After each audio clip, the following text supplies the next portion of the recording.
Hello दोस्तों, मैं आप सभी का आपके अपने यूट्यूब चैनल टेक्निकल अड्डा में आप सभी का तहे दिल से स्वागत करता हूं। आज की बहुत बड़ी अपडेट्स आई हुई है राजस्थान के रावतबाटा से एनपीसीआईएल की भर्ती के बारे में। हाँ, एनपीसीआईएल 2020 में आई हुई साइंटिफिक असिस्टेंट, स्टिपेंडरी ट्रेनी और सब ऑफिसर इत्यादि पदों पर आए हुए भर्ती के बारे में हम इस वीडियो में बड़े ही डिटेल्स के साथ बात करेंगे। इन सभी पदों की क्वालिफ़िकेशन क्या है, उन पदों की संख्या क्या है और सभी पदों के लिए एग्ज़ाम पैटर्न्स क्या है और उन पदों की सैलरी क्या है। आप सभी को इस वीडियो के अंत तक बने रहना है और हम इन सभी डिटेल्स के बारे में बात करेंगे। तो चलिए आइए इस वीडियो को करते हैं शुरू। Thank you.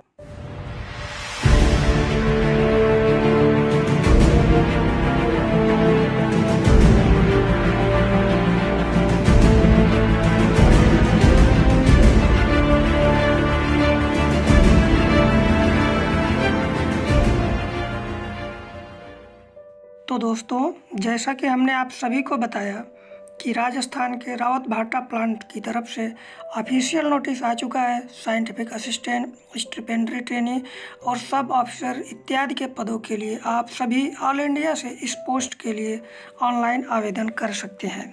अगर हम इम्पोर्टेंट डेट्स की बात करते हैं तो इसकी जो इम्पोर्टेंट डेट्स रखी गई है, ऑनलाइन स्टार्ट करने की डेट जो है वो 3 नवंबर 2020 को सुबह के 10 बजे से रखी गई है और इस फॉर्म को भरने की लास्ट डेट जो है वो हमारी 24 नवंबर 2020 तक है, जो कि शाम को 4 बजे तक है।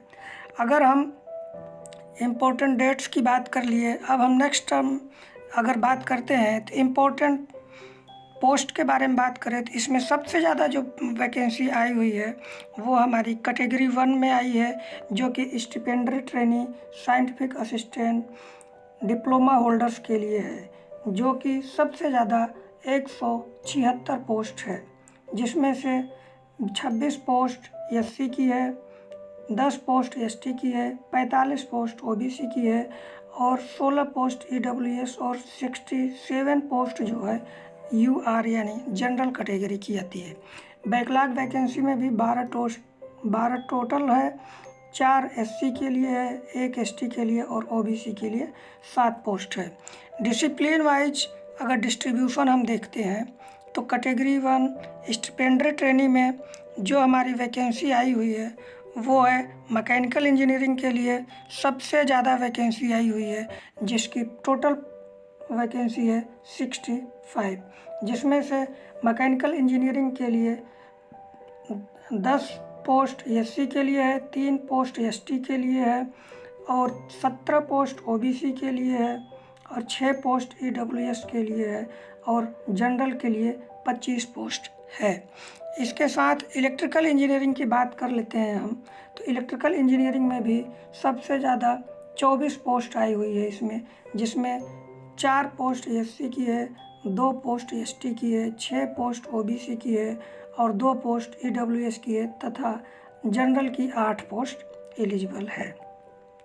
अगर हम इंस्ट्रूमेंटेशन इंजीनियरिंग यानी आईसी की बात करते हैं तो इसकी टोटल पोस्ट जो आई हुई है वो 7 पोस्ट है और 7 पोस्ट में भी 1 पोस्ट जो है एससी की है, इसमें एसटी की कोई भी सीट नहीं है। 3 पोस्ट जो है वो ओबीसी कैटेगरी वालों के लिए है, 1 पोस्ट ईडब्ल्यूएस के लिए है और 2 पोस्ट जो है वो जनरल वालों के लिए है। अगर स्टिपेंडरी कैटेगरी 1 में अगर बात करते हैं तो अगली जो वैकेंसी आई है वो है इलेक्ट्रॉनिक्स इंजीनियरिंग के लिए, जिसमें भी 24 पोस्ट टोटल आई हुई है, जिसमें 4 पोस्ट एससी के लिए है, 2 पोस्ट एसटी के लिए है, 6 पोस्ट ओबीसी के लिए है और 2 पोस्ट ईडब्ल्यूएस के लिए है और 8 पोस्ट जो है जनरल के लिए। इस प्रकार से टोटल पोस्ट की संख्या अगर देखें तो 24 पहुंच जाती है। इसी क्रम में साइंटिफिक असिस्टेंट साइंस ग्रेजुएट के लिए वैकेंसी आई हुई है, जिसमें कि बीएससी की बात करते हैं केमिस्ट्री में और केमिस्ट्री के लिए आई हुई है। बीएससी में केमिस्ट्री और फिजिक्स दोनों के लिए आई हुई है, जिसमें कि सब दोनों में समान पोस्ट है और पोस्ट की संख्या 15-15 है। दोनों में सेम है।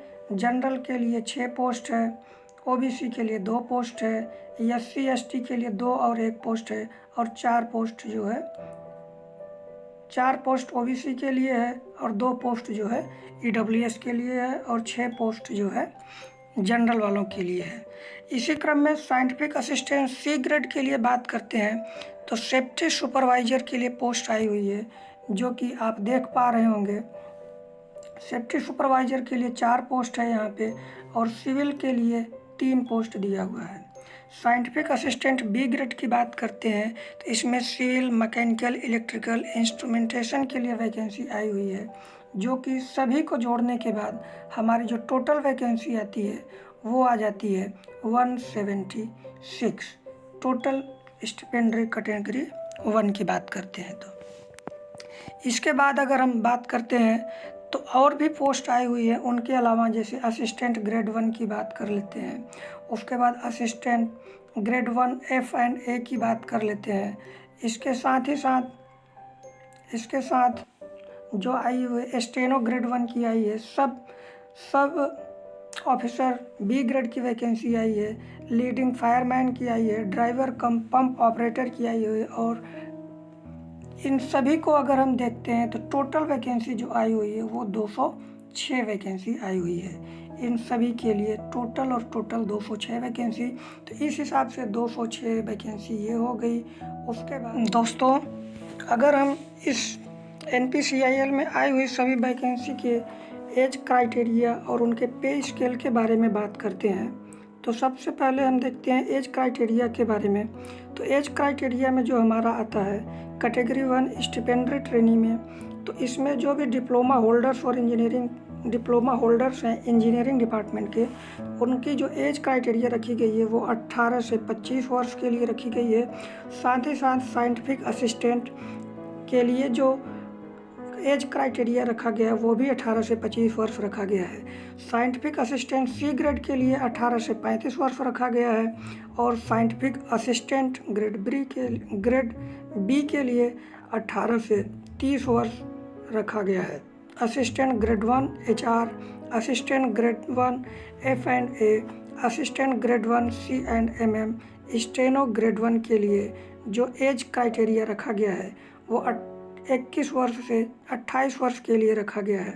साथ ही साथ सब ऑफिसर ग्रेड बी के लिए जो एज क्राइटेरिया रखा गया है वो 18 वर्ष से 40 वर्ष के बीच में रखा गया है।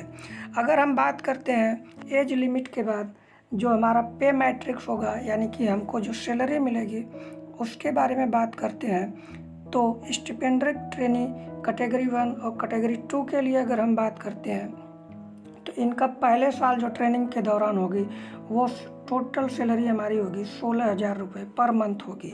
उसके बाद फिर जब हमारी पहले साल की ट्रेनिंग कंप्लीट हो जाएगी तो हमारी जो सैलरी होगी वो 18,000 रुपये पर मंथ हो जाएगी। मतलब पहले साल 16,000 रुपये पर मंथ और दूसरे साल 18,000 रुपये पर मंथ की सैलरी हो जाएगी। और 2 साल की ट्रेनिंग कंप्लीट करने के बाद हमारा जो पे लेवल होगा वो ग्रेड बी पे होगा, और उसकी सैलरी जो पे लेवल जो होगा वो लेवल 6 पे होगा, और गेट सैलरी जो होगी हमारी वो 35,400 रुपये पर मंथ हो जाएगी। इसके साथ साथ एडिशनल चीज़ें मिलेंगी आपको जो भी अवेलेबल होगा। यह थी हमारी कैटेगरी 1 के लिए और स्टिपेंडरी असिस्टेंट, स्टिपेंडरी ट्रेनी और साइंटिफिक असिस्टेंट के लिए डिप्लोमा होल्डर्स इत्यादि के लिए।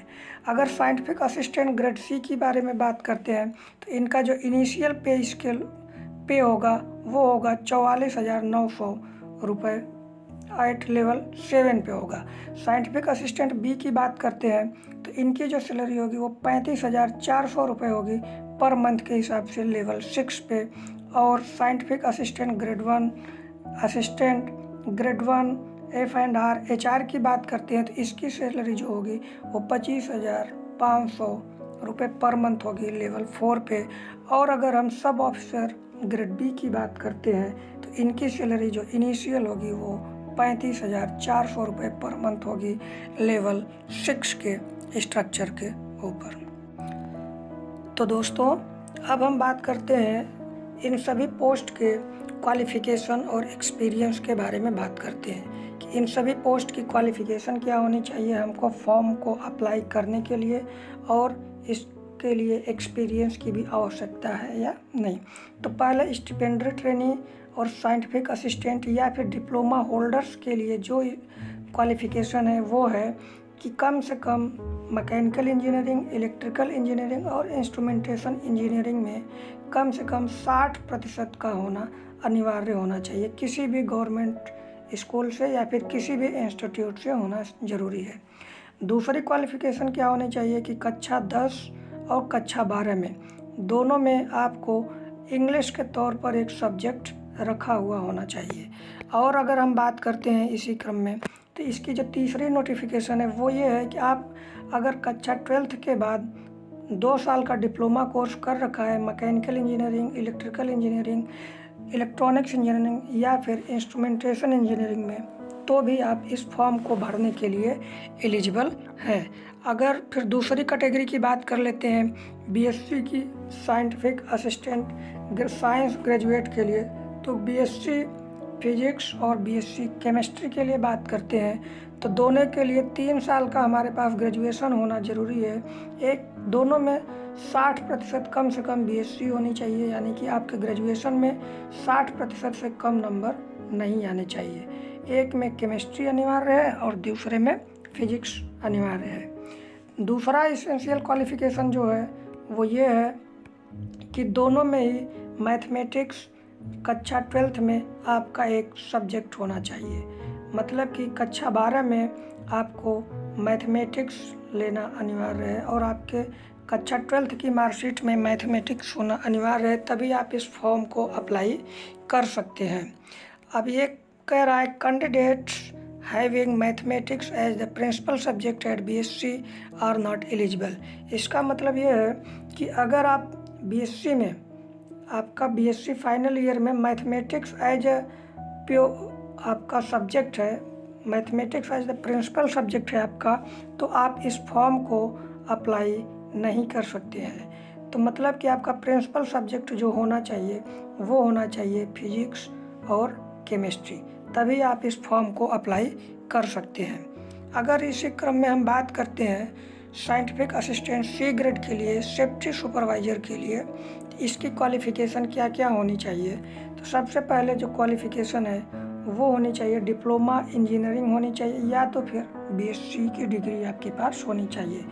उसके बाद दूसरी क्वालिफ़िकेशन आती है कि 1 ईयर का डिप्लोमा होना चाहिए, सर्टिफिकेट होना चाहिए इंडस्ट्रियल सेफ्टी के फील्ड में, और उसमें कम से कम आपको 50% मार्क जो है डिप्लोमा के कोर्स में होना चाहिए या फिर बीएससी के कोर्स में आपका होना चाहिए। तीसरी जो क्वालिफ़िकेशन है इसमें वो एक्सपीरियंस के तौर पे है, जो कि कहता है कि कम से कम 4 साल का इंडस्ट्रियल एक्सपीरियंस होना चाहिए।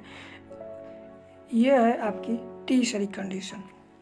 उसके बाद फिर क्या है कि कह रहा है कि candidate with SSC plus 2 year diploma course in engineering with 55% और above marks are also eligible. इसका मतलब ये है कि अगर आप कक्षा 12 के बाद 2 साल का डिप्लोमा कोर्स कर रखा है तो भी आप इस फॉर्म को भरने के लिए एलिजिबल है।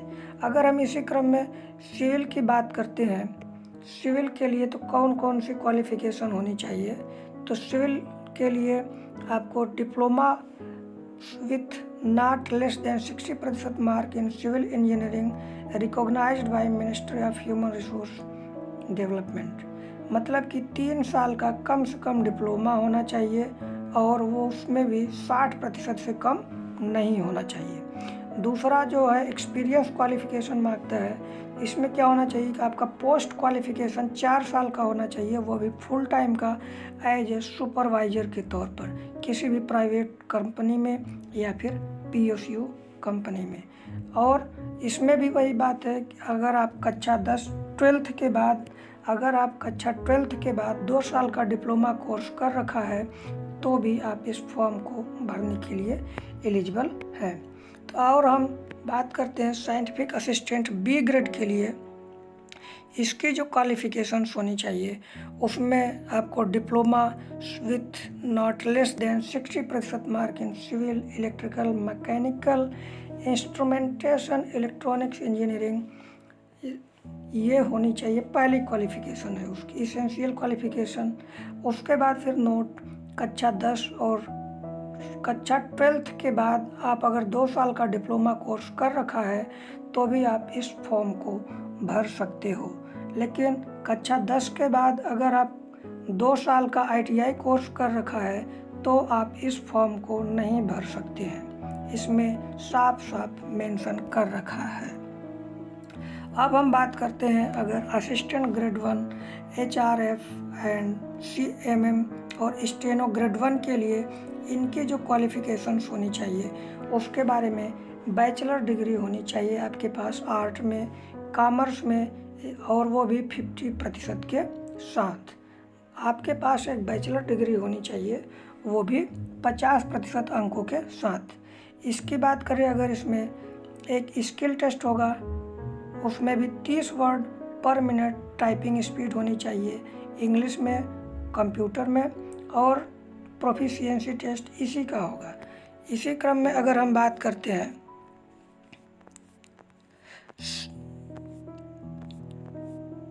Assistant grade 1, assistant grade 1 CMM के लिए, असिस्टेंट ग्रेड 1 स्टेनो के लिए, तो इन सभी के लिए जो हमारी क्वालिफ़िकेशंस है वो कम से कम 50% होनी चाहिए और ग्रेजुएशन होना चाहिए उनको हर एक फील्ड में। जैसे असिस्टेंट ग्रेड 1 C&MM के लिए फिजिक्स, केमिस्ट्री या मैथमेटिक्स में, कॉमर्स में 50% ग्रेजुएशन होना चाहिए। उसी प्रकार से बैचलर डिग्री स्टेनोग्राफर के लिए भी होनी चाहिए और 50% आपका कम से कम मार्क्स होने चाहिए। ये थी हमारी दोस्तों।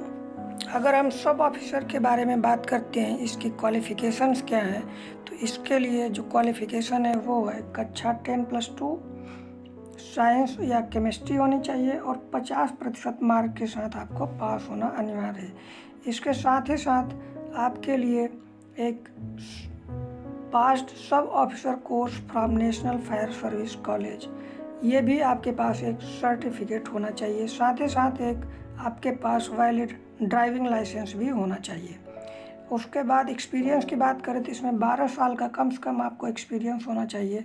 5 साल एज ए लीडिंग फायरमैन के लिए एक्सपीरियंस होना चाहिए, या फिर 15 साल का रिलेवेंट एक्सपीरियंस होना चाहिए आपको फायरमैन में। ये थी आपकी इसेंशियल क्वालिफ़िकेशंस। और अगर बात करते हैं हाइट की, तो 165 सेंटीमीटर आपकी हाइट होनी चाहिए, 50 किलोग्राम आपका वेट होना चाहिए और 81 सेंटीमीटर आपका सीना होना चाहिए नॉर्मल में, और 5 सेंटीमीटर एक्सपेंशन के साथ, यानी एक्सपेंशन करने के बाद आपके चेस्ट की साइज 86 सेंटीमीटर होनी चाहिए, और आपके आँखों का विजन जो होना चाहिए वो 6/6 होना चाहिए। ये थी हमारे क्वालिफ़िकेशन सब ऑफिसर B ग्रेड के लिए। अगर लीडिंग फायरमैन के बारे में बात करते हैं तो लीडिंग फायरमैन के लिए जो हमारी क्वालिफ़िकेशंस है वो ये है कि कक्षा 10+2 साइंस या केमिस्ट्री होनी चाहिए विथ केमिस्ट्री, या फिर उसके इक्विवेलेंट वो भी 50% अंक के साथ होनी चाहिए। इसके लिए भी 8 साल का आपका एक्सपीरियंस होना चाहिए, जो कि well established fire service organisation के थ्रू होना चाहिए। इसमें भी वही सेम 1.65 हाइट होनी चाहिए आपकी, 50 किलोग्राम वेट होना चाहिए, 51 सेंटीमीटर नॉर्मल सीना होना चाहिए और 86 सेंटीमीटर आपका एक्सपेंशन के साथ सीना होना चाहिए और 6/6 आपकी आइज होनी चाहिए। तो ये थी हमारी क्वालिफ़िकेशन लीडिंग फायरमैन के लिए। अब हम बात करते हैं अगर ड्राइवर कम पंप ऑपरेटर कम फायरमैन के लिए, तो इसकी जो इसेंशियल क्वालिफ़िकेशन होनी चाहिए वो 10+2 होनी चाहिए साइंस के साथ, जिसमें केमिस्ट्री होनी चाहिए या फिर उसके इक्विवेलेंट कुछ भी हो, लेकिन उसमें 50% अंक अनिवार्य होने चाहिए। उसके साथ आपके पास एक ड्राइविंग लाइसेंस होना चाहिए। अगर इसकी बात करते हैं फिजिकल स्टैंडर्ड की, इसमें भी 165 सेंटीमीटर आपकी हाइट होनी चाहिए, 50 किलोग्राम मिनिमम आपका वेट होना चाहिए। उसके बाद अगर हम बात करते हैं 51 सेंटीमीटर आपका चेस्ट होना चाहिए और 86 सेंटीमीटर एक्सपेंशन के साथ आपकी चेस्ट होनी चाहिए और 6/6 आपकी ग्लास का विजन होना चाहिए, मतलब आई विजन 6/6 होना चाहिए। तो दोस्तों उम्मीद करते हैं आपको ये वीडियो पसंद आया होगा, और अगर आपको कोई सजेशन देना हो कि कैसे और भी इम्प्रूव कर सकते हैं तो आप हमें कमेंट बॉक्स में ज़रूर बताएं। और आपको वीडियो पसंद आता है तो लाइक, सब्सक्राइब और चैनल को शेयर ज़रूर करें। एक बार फिर से मैं आप सभी को इस NPCIL फॉर्म के लास्ट डेट और एप्लीकेशन का जो स्टार्टिंग डेट है उसको मैं बता देता हूँ। हमारा जो स्टार्टिंग डेट है वो 3 नवंबर 2020 से शुरू है और सुबह के 10 बजे से, और इसका जो क्लोजिंग डेट है ऑनलाइन सबमिशन की लास्ट डेट है वो है हमारी 24 नवंबर 2020 शाम को 4 बजे तक। इस बात को अवश्य ध्यान देना। तो इसी के साथ थैंक यू वेरी मच।